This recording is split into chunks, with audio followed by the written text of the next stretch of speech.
Very warm welcome to you all. Gyandoot 2.0 में आप सभी का बहुत बहुत स्वागत है। मैं डॉक्टर मीनाक्षी यादव आज आपसे अनुशासनात्मक कार्यवाही यानी डिसिप्लिनरी एक्शन के विषय में कुछ चर्चा करूंगी। डिसिप्लिनरी एक्शन या अनुशासनात्मक कार्यवाही को लोक प्रशासन के विद्यार्थी के रूप में समझने से पहले यदि आप एक आम व्यक्ति के रूप में इसको समझने की कोशिश करेंगे तो ज़्यादा आसान होगा। Disciplinary action is a sort of punishment आप कह सकते हैं, और एक स्टूडेंट के रूप में आप इसको अपने स्कूल से कोरिलेट कर सकते हैं। आप अपने घर से इसको कोरिलेट कर सकते हैं कि जब भी हम कोई नियम कानून तोड़ा करते थे, चाहे वो स्कूल के संदर्भ में हो या हर घर के अपने रूल रेगुलेशंस होते हैं, जब हम उस पे खरे नहीं उतरते थे तो हमें पनिशमेंट मिलती थी। कभी डांट खाने के लिए मिलती थी, कभी थोड़े से शायद एक आधे डंडे भी लगे होंगे आप लोगों को किसी को, या फिर क्लास के बाहर खड़े हो रहे हैं और ज़्यादा कोई सीवियर आपसे कुछ मिसहैप हुआ है। मिसहैप इन सेंस कि आपने कोई बहुत ज़्यादा बदतमीज़ी करी है या कोई नियम कानून तोड़ा है, तो हो सकता है कि आपको 1 या 2 दिन के लिए किसी को सस्पेंशन भी मिला हो स्कूल से। तो इस तरीके की चीज़ें आप शुरू से देखते आए हैं। तो वो जो पनिशमेंट मिलती थी किसी को जब भी कोई नियम या कानून तोड़ा जाता था, तो उसका मूल उद्देश्य होता था सुधारात्मक, रिफॉर्मेटिव एक्शन के रूप में पनिशमेंट्स दी जाती थी कि दोबारा ये चीज़ नहीं होनी चाहिए। तो उसी तरीके से अगर उसको हम प्रशासन के पर लागू करते हैं या प्रशासनिक संदर्भ में उसको समझने की कोशिश करते हैं, तो नो डाउट प्रशासन में प्रशासनिक कार्य में कुशलता लाने के लिए और प्रशासकीय व्यवहार ऑर्गेनाइजेशनल बिहेवियर के सबल संचालन के लिए किसी भी संगठन में अनुशासन का होना अति आवश्यक है। तो चाहे वो एक फॉर्मल ऑर्गेनाइजेशन है या इनफॉर्मल ऑर्गेनाइजेशन है, discipline is must. Discipline individual के लिए भी बहुत ज़रूरी है, and when you are working in a team और इन एन ऑर्गेनाइजेशन, चाहे वो व्यक्तिगत रूप में हम बात करें अनुशासन की, चाहे एक टीम के रूप में हम काम करें, या किसी संगठन में, चाहे वो औपचारिक संगठन है या अनौपचारिक संगठन है, अनुशासन का अपना एक महत्व होता है। अगर प्रशासन में कर्मचारियों को अच्छा वेतन मिल रहा है, अच्छी सेवा शर्तें दी जाती हैं, तो उन कर्मचारियों से भी अपेक्षा की जाती है कि वे अनुशासित रहें। और अनुशासित रहने का मतलब है कि जो भी उस संगठन के लक्ष्य हैं, उद्देश्य हैं, उसको प्राप्त करने के लिए जितने भी नियम कानून बनाए गए हैं उसकी पालना करना, या गो इन द फ्लो, उसके अकॉर्डिंग चलना। आज के संदर्भ में अगर हम बात करें तो स्पेशली स्कूल्स की मैं बात करूँगी, तो हम लोग बहुत देखते हैं कि अनुशासनहीनता की जो समस्या है ये एक बहुत ही विकट समस्या बन गई है।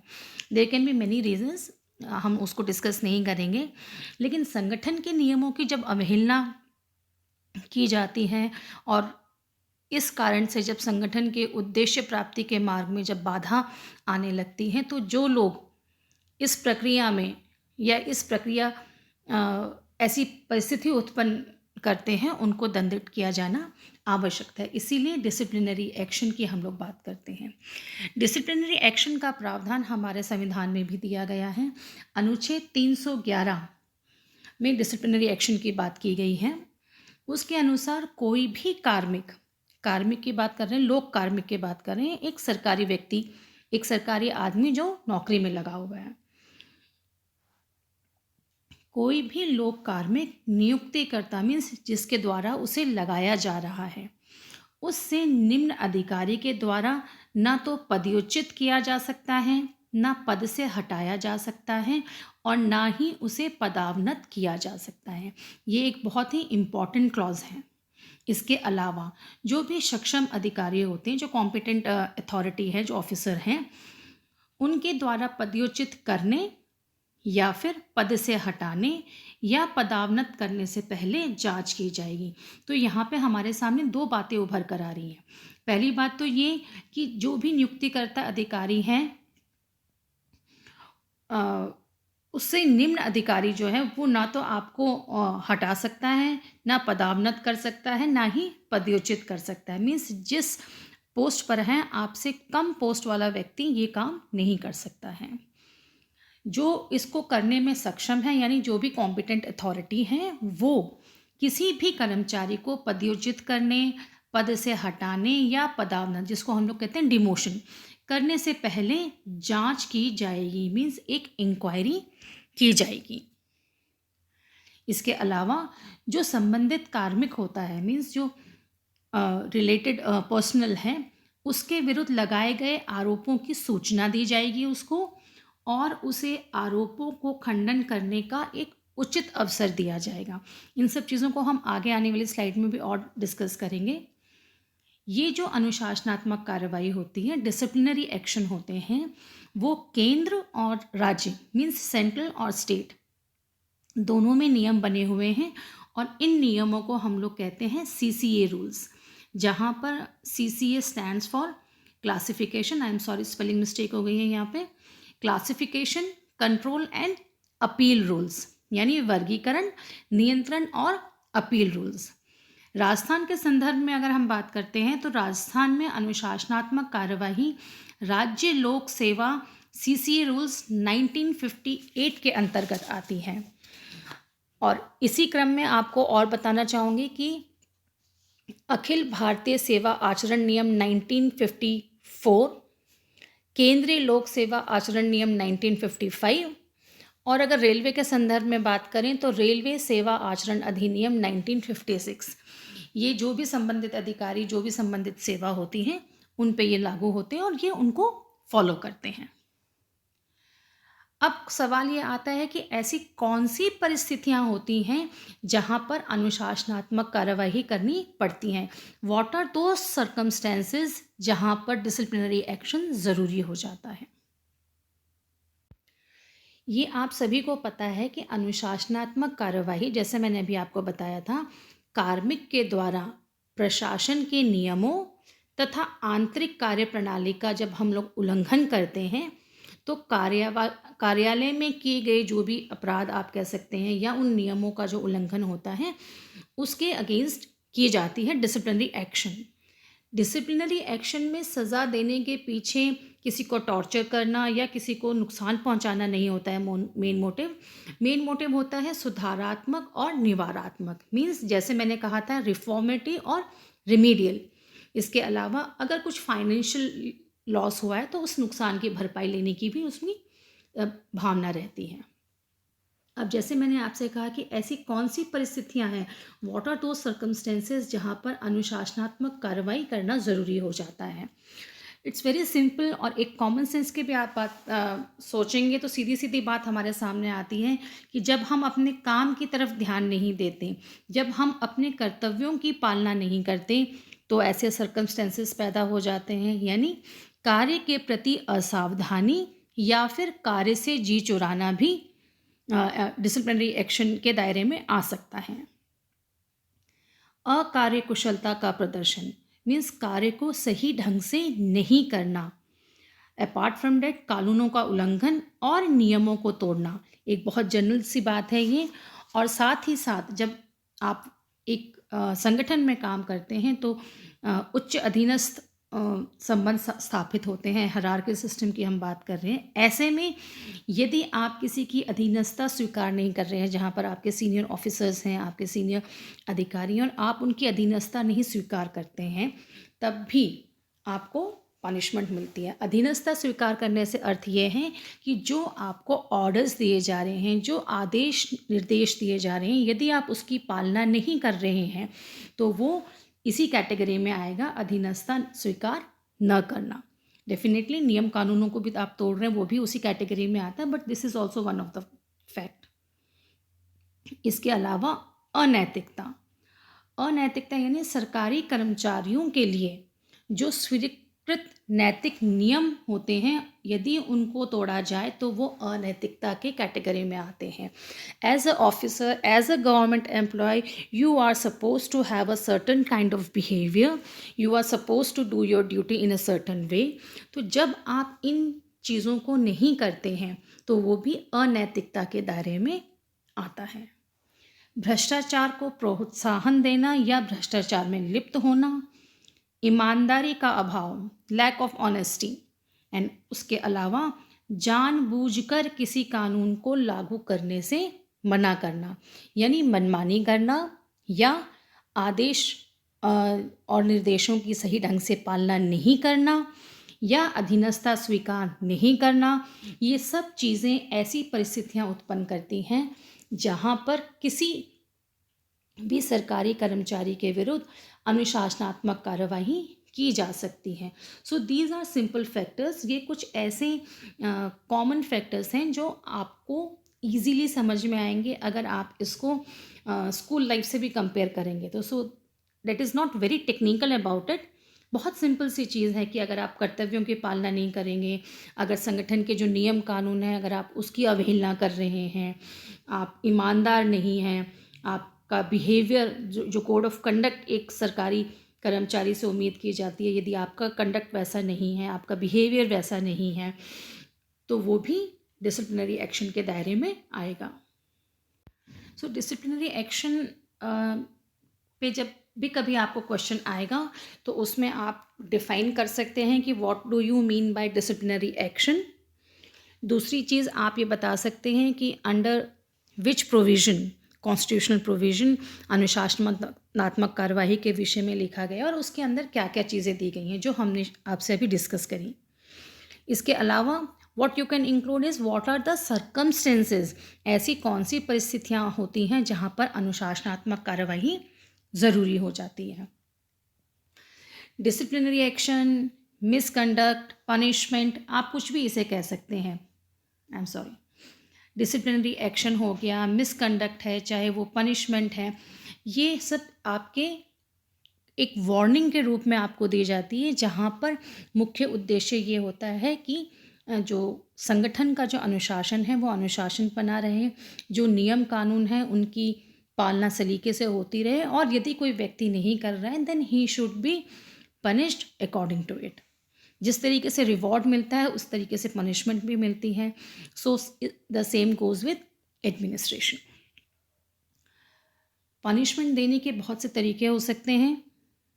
प्रशासन के संदर्भ में हम बात करेंगे तो हम कभी भी पनिशमेंट वर्ड यूज़ नहीं करेंगे, what we will say disciplinary action.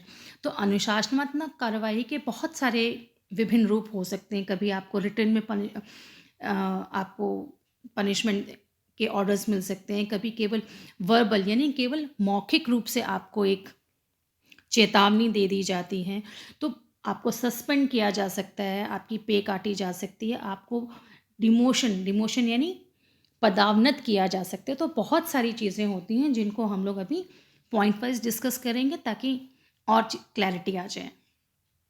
अनुशासनात्मक कार्यवाही के बहुत से रूप होते हैं। सबसे पहला और जो सिंपल स्टेप होता है जो शुरू में ही किया जाता है वो होता है चेतावनी देना।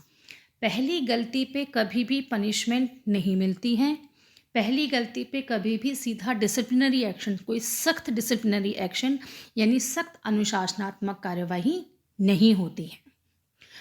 चेतावनी देना यानी मौखिक रूप से आप किसी को बता रहे हैं। It can be a formal and informal way also. विभागाध्यक्ष या जो उच्च अधिकारी होता है उस संगठन का, वो अपने से जूनियर कर्मचारियों को अनुशासनात्मक कार्यवाही करने से पहले उन्हें एक तरीके से टोकता है, उनको वार्न करता है, तो केवल चेतावनी देकर ही छोड़ देते हैं। यह चेतावनी अलिखित रूप में होती है और ज़्यादातर काम इससे चल जाता है, चाहे आप इसको पर्सनल फ्रंट पे देखें या फिर ऑर्गेनाइजेशनल फ्रंट पे देखें। इसके बाद जो थोड़ी सी और सख्त होती है, हम लोग जो एक एक सर्कमस्टेंसेस के साथ साथ अलग अलग टाइप्स, अलग अलग forms of disciplinary action discuss करेंगे, तो उसका मतलब ये है कि धीरे धीरे उसकी जो इम्पॉर्टेंस है या उसकी जो वेटेज है, उसकी जो सख्ती जो होती है वो धीरे धीरे बढ़ जाती है। यदि चेतावनी से किसी को कोई बात समझ में नहीं आ रही, उनके व्यवहार में कोई बहुत अधिक फर्क नहीं पड़ रहा है, तो फिर लिखित में कार्रवाई की जाती है और वो होता है कार्य में परिवर्तन। अब ये ऐसा भी हो सकता है कि आपको ट्रांसफ़र कहीं और कर दिया जाए, पनिशमेंट के रूप में आपको कोई बहुत दूर भेज दिया जाए, या फिर एक बहुत कॉमन तरीका होता है कि जो अनुशासन भंग करने वाला अधिकारी होता है उसको किसी एक ऐसे काम पे लगा दिया जाता है जो उसे या तो पसंद नहीं है या कम अपेक्षाकृत कम महत्व का होता है, उतना कठिन नहीं हो या फिर बहुत कठिन हो, उसके कैलिबर से कम हो। तो ऐसे में भी ये भी एक तरीका है अनुशासनात्मक कार्रवाई करने का। हालाँकि इसका प्रयोग बहुत बार नहीं किया जाता है क्योंकि अल्टीमेटली विभाग को इसका नुकसान उठाना पड़ता है, विभाग को या संगठन को। लेकिन हाँ, ये भी एक तरीका होता है। सेवा अभिलेख में मूल्यांकन यानी सर्विस रिकॉर्ड में इस चीज़ का ज़िक्र कर देना। कर्मचारी को बेसिकली अनुशासन की महत्ता तब समझ में आती है जब उसका जो सेवा अभिलेख है यानी उसका जो सर्विस रिकॉर्ड है उसमें अनुशासनहीनता की बात दर्ज कर दी जाती है और उसके कारण उसकी जो पदोन्नति है वो भी रुकने की संभावना काफ़ी कुछ हो जाती है। तो यह अनुशासनात्मक कार्रवाई करने का एक बहुत महत्वपूर्ण तरीका है, लेकिन ये तरीका बहुत फ्रीक्वेंट नहीं यूज़ होता है या किसी भी कर्मचारी के लिए पहले डेफिनेटली उनको चेतावनी दी जाती है, हो सकता है उनके कार्य में परिवर्तन किया जाए। जल्दी से सर्विस रिकॉर्ड में इस तरीके की एंट्रीज नहीं की जाती या इस तरीके का सख्त कदम नहीं उठाया जाता है। जुर्माना लगाना, सरकारी कर्मचारी पर डिसिप्लिनरी एक्शन के रूप में जुर्माना लगाने या आर्थिक दंड की जो प्रथा है वो काफ़ी समय से प्रचलित है। ये जुर्माना लगाना अगर आप अपने स्कूल से कोरिलेट करें तो आप याद रख सकते हैं कि जब कभी लाइब्रेरी में अगर आप ही से कोई बुक खो जाती थी तो आपको उस पर्टिकुलर बुक का अमाउंट जमा करवाना पड़ता था, या फिर अगर आपसे कोई चीज़ टूट गई है तो उस चीज़ को या तो रिप्लेस किया जाता था आप, या फिर उसके जितना अमाउंट आप अपने उसमें जमा करवाते थे स्कूल में। तो जो जुर्माना लगाना है वो भी वही चीज़ है। हालांकि इसका प्रचलन आजकल बहुत कम हो गया है, फिर भी कभी कभी आवश्यकता यदि पड़ती है तो इसका इस्तेमाल किया जाता है ताकि भविष्य में वो इस तरीके की कोई गलती ना करें और विभाग को भी कोई नुकसान ना उठाना पड़े।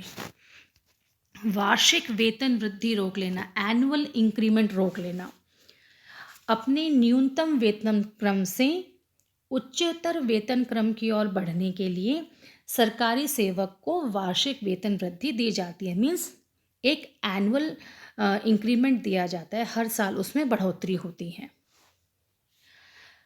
डिसिप्लिनरी एक्शन के रूप में उसे मिलने वाली ये जो एनुअल वृद्धि होती है वो विभागाध्यक्ष द्वारा या जो सक्षम पदाधिकारी होता है, जो कॉम्पिटेंट अथॉरिटी होती हैं, उसके द्वारा कुछ समय के लिए रोका जा सकता है। हो सकता है कि 1 साल के लिए आपका इंक्रीमेंट रोका जाता है, 2 साल के लिए रोका जाता है। इस तरीके की पनिशमेंट्स भी दी जा सकती हैं। एक है पदोन्नति रोकना, मीन्स प्रमोशन को रोक देना। निर्धारित अवधि में एक पर्टिकुलर टेन्योर के बाद, एक पर्टिकुलर वर्क एक्सपीरियंस के बाद you are eligible for the promotion.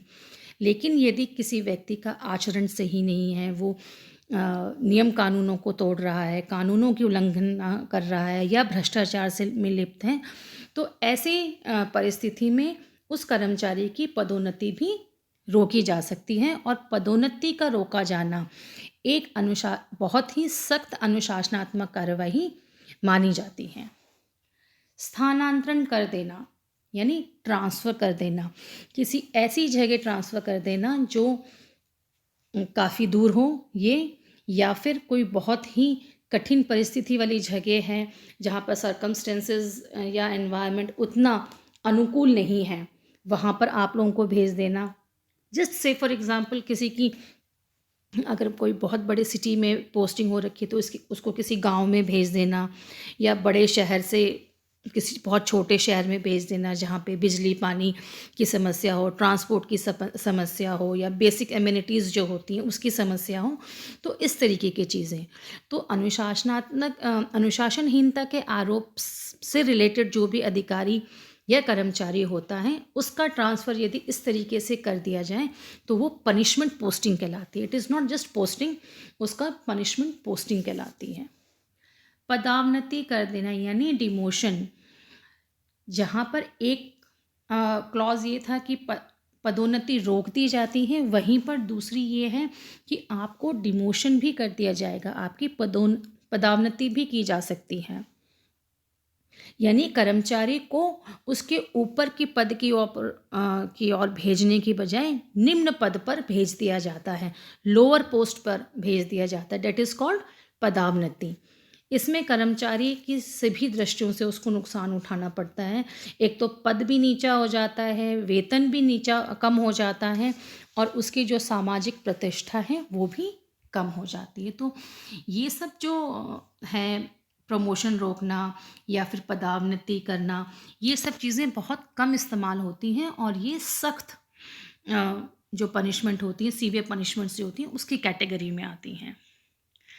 निर्धारित अवधि के लिए पद विमुक्ति कर देना, यानी डिसिप्लिनरी एक्शन का यह एक ऐसा तरीका है जहां पर अनुशासन भंग करने पर कर्मचारी को 1 या 2 साल के लिए या इससे कम अवधि के लिए सेवा से विमुक्त कर दिया जाता है, और ऐसे में उस अवधि की तमाम जो सुविधाएं हैं उसको नहीं दी जाती हैं। पद विमुक्ति का मतलब है सेवा से विमुक्त कर देना, और सेवा से विमुक्त कर देने का मतलब है कि जब उसके विरुद्ध अनुशासन भंग करने का आरोप लगाया गया है और निर्णय न हो, तब तक उसको सेवा से विमुक्त रखा जाए। यदि निर्णय कर्मचारी के पक्ष में होता है तो उसको सेवा में दोबारा ले लिया जाता है, और यदि उसके विपक्ष में होता है तो उसको हमेशा के लिए सेवा से विमुक्त कर दिया जाता है। फौजदारी कार्यवाही, बहुत ही गंभीर अपराध की स्थिति में कर्मचारी के विरुद्ध फौजदारी कार्रवाई या फिर न्यायिक कार्रवाई भी हो सकती है। और लास्ट का जो एक पॉइंट है वो है सेवा में अस्थायी बर्खास्तगी, यानी न्यायालय में या किसी अन्य प्रकार के निर्णय में कर्मचारी का अगर अपराध सिद्ध हो जाता है तो डिसिप्लिनरी एक्शन के रूप में, अनुशासनात्मक कार्यवाही के रूप में उसे सेवा से निष्कासित कर दिया जाता है। यह स्थायी बर्खास्तगी होती है और भविष्य में कभी भी उस कर्मचारी को सरकारी सेवा में नहीं रखा जाता। देखिए, निष्कासन और पदच्युति में यह अंतर होता है कि जो पहली वाली स्थिति होती है उसमें कर्मचारी को भावी नौकरी के लिए अयोग्य नहीं बनाती है, लेकिन जो दूसरी स्थिति है, जो पदच्युति की स्थिति है, वह भावी रोजगार के लिए भी उसको अयोग्य बना देती है, उसको सरकारी सेवा में दोबारा नहीं लिया जाता है। इसको आप ऐसे कह सकते हैं। इस प्रकार से कौन कौन से तरीके हैं जो अनुशासनात्मक कार्यवाही के दौरान लिए जाते हैं या किए जाते हैं, इसके बाद हम लोग डिस्कस करेंगे अनुशासनात्मक कार्यवाही के क्या चरण होते हैं, what are the steps of a disciplinary action. इसको कुछ हमने जब हम लोग कर रहे थे कि कॉन्स्टिट्यूशनल प्रोविजंस क्या है, उसमें भी हमने थोड़ा सा जिक्र किया था। इसको थोड़ा सिस्टमेटिक रूप में हम लोग कर लेते हैं। सबसे पहली जो कार्रवाई होती है, जब भी किसी कर्मचारी के विरुद्ध कोई शिकायत आती है तो उस कर्मचारी के विरुद्ध की जाने वाली कार्यवाही होती है, उससे स्पष्टीकरण मांगा जाता है, उससे पहले एक्सप्लेनेशन मांगा जाता है। यदि स्पष्टीकरण प्राप्त नहीं होता है या संतोषजनक जवाब नहीं है, सेटिस्फैक्ट्री आंसर नहीं मिलता है, तो आरोप लगाया जाता है। चर्चा को आगे जारी करने से पहले ये बता दूं कि जो भी डिसिप्लिनरी कार्यवाही करता है, एक्शन करता है, वो आपसे उच्च अधिकारी कर सकता है, निम्न अधिकारी नहीं कर सकता। जो कॉम्पिटेंट अथॉरिटी है वो ही कर सकता है, सक्षम अधिकारी कर सकता है। आपसे जो निम्न पोस्ट का जो अधिकारी है वो आपको ना तो पदच्युत कर सकता है, ना पद से हटा सकता है, और ना ही डिसिप्लिनरी एक्शन की शुरुआत कर सकता है। यदि कर्मचारी के सेवा में रहने से उसके विरुद्ध जो भी साक्ष्य उपलब्ध हैं उस पर अगर प्रतिकूल प्रभाव पड़ता है, आपको लगता है कि भाई वो जो सबूत हैं उससे छेड़खानी कर सकता है या इन्फ्लुएंस कर सकता है, तो ऐसे में कुछ समय के लिए कर्मचारी का निलंबित किया जा सकता है उसको। तो 3 चीज़ें हमारे सामने आई हैं। सबसे पहले तो जिसके भी विरुद्ध अनुशासनात्मक कार्यवाही की जा रही है उससे सबसे पहले एक्सप्लेनेशन मांगा जाएगा, स्पष्टीकरण मांगा जाएगा। यदि स्पष्टीकरण संतोषजनक है then it's well and good, otherwise आरोप लगाया जाता है और अगर उसके सेवा में रहने से साक्ष्य को, जितने भी अवेलेबल साक्ष्य हैं उन पे अगर प्रतिकूल प्रभाव पड़ता है तो उसको कुछ समय के लिए निलंबित किया जा सकता है। इसके बाद आरोपों पे सुनवाई की जाती है और कर्मचारी को बचाव का अवसर दिया जाता है। This is very important. Without any explanation आप उसके खिलाफ अनुशासनात्मक कार्रवाई शुरू नहीं कर सकते हैं, और अगर शुरू की है तो उसको अपने बचाव में, अपने पक्ष में कहने का, बातों को रखने का पूरा अवसर दिया जाता है। ये एक लंबी प्रक्रिया है। इसके बाद जांच परिणाम होते हैं और साथ ही साथ प्रतिवेदन यानी रिपोर्ट दी जाती है। मीन्स इंक्वायरी के बाद क्या रिजल्ट आया और उसकी क्या रिपोर्ट है वो, और यदि उनके कोई दंड प्रस्तावित है तो उसके विरुद्ध भी उसको अपना बचाव रखने के लिए एक अवसर दिया जाता है, और वो अपील करना चाहे यदि कोई है तो वह दोबारा अपील कर सकता है। यानी आपके खिलाफ जब भी कोई इंक्वायरी किसी सरकारी कर्मचारी के विरुद्ध यदि कोई डिसिप्लिनरी एक्शन होता है तो उसको एक्सप्लेनेशन देने का मौका दिया जाएगा, स्पष्टीकरण का मौका दिया जाएगा, वह अपने बचाव में अपने साक्ष्य प्रस्तुत कर सकता है, और जो जांच परिणाम के बाद यदि कोई दंड प्रस्तावित है जो उसे स्वीकार्य नहीं है तो वो एक बार और अपील कर सकता है। इस पे क्वेश्चन ज़रूर आता है, और इस क्वेश्चन को बहुत अच्छे ढंग से प्रेजेंट करने के लिए आप डायग्राम्स के थ्रू भी बता सकते हैं। तो डायग्राम्स में आप अलग अलग स्टेप्स डिफाइन कर सकते हैं कि पहले तो उसके खिलाफ कोई कंप्लेंट आती है, उसके बाद एक बोर्ड बैठता है, आपको एक्सप्लेनेशन का मौका दिया जाता है। दे अपॉइंट अ डिसिप्लिनरी कमेटी, एक कमेटी की नियुक्ति की जाती है जो आपके खिलाफ जांच हो रही होती है उसकी को देखती है, जितने भी साक्ष्य आपके द्वारा प्रस्तुत किए जा रहे हैं उनको चेक करती हैं। आपके द्वारा दिया गया स्पष्टीकरण, आपको जो बचाव का अवसर दिया जा रहा है या आपका पक्ष सुनती हैं, और उन सब चीज़ों को कार्यवाही करने के बाद, उन सब चीज़ों को सुनने के बाद डिसिप्लिनरी कमेटी अपना एक डिसीज़न देती है, और वो डिसीज़न कुछ भी हो सकता है। वो आपके फेवर में भी हो सकता है, आपके अगेंस्ट भी हो सकता है, कोई दंड प्रस्तावित हो सकता है, नहीं भी हो सकता, या फिर दंड की सीवियर दंड भी हो सकता है, बहुत कठिन भी हो सकता है। तो इट डिपेंड्स कि भी क्या आरोप थे, आप कितने गिल्टी थे या नहीं थे। So it can be anything. Bharat में जब हम अनुशासनात्मक कार्रवाई की बात करते हैं, डिसिप्लिनरी एक्शन की बात करते हैं, तो जैसे मैंने आपसे कहा था अलग अलग फॉर्म्स में सबसे पहले जो चीज़ की जाती है किसी भी उच्च अधिकारी द्वारा निम्न अधिकारी के लिए जब वो डिसिप्लिन तोड़ते हैं तो वो होता है चेतावनी देना। ठीक वैसे ही जैसे क्लास में जब कभी आप मिसबिहेव करते हैं तो टीचर सबसे पहले आपको वार्न करती है। वार्निंग के बाद हो सकता है आपको थोड़ी बहुत डांट भी खाने को मिल जाए, और वो उससे भी काम नहीं चला तो फिर आगे की कार्रवाई होती है। भारत में ये प्रचलन है सरकारी कर्मचारियों के विरुद्ध जो डिसिप्लिन तोड़ते हैं कि उनकी वार्षिक वेतन वृद्धि रोक दी जाए।